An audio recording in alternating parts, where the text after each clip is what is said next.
வணக்கம் நண்பர்களே. இந்தியா மற்றும் ஆப்கானிஸ்தான் அணிகளுக்கு இடையிலான இரண்டாவது ஒருநாள் போட்டி நேற்று லக்னோவில் நடைபெற்றது. இந்த போட்டியில் இந்திய அணி முழுமையான ஆதிக்கத்தை செலுத்தி 170 ரன்கள் வித்தியாசத்தில் அபார வெற்றி பெற்றுள்ளது. டாஸ் வென்ற ஆப்கானிஸ்தான் அணி முதலில் பந்துவீச்சை தேர்வு செய்தது. இந்திய அணிக்காக களமிறங்கிய சுப்மன் கில் மற்றும் இஷான் கிஷன் இருவரும் ஆரம்பத்திலிருந்தே அதிரடியாக விளையாடினர். ஈஷான் கிஷன் வெறும் 79 பந்துகளில் 125 ரன்கள் குவித்து ரசிகர்களை உற்சாகப்படுத்தினார். மறுபுறம் கேப்டன் சுப்மன் கில் 110 பந்துகளில் 154 ரன்கள் அடித்து அசத்தினார்.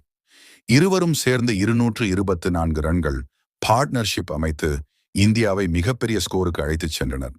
50 ஓவர்களுக்கு முன்பாக இந்திய அணி 402 ரன்களுக்கு ஆல் அவுட் ஆனது.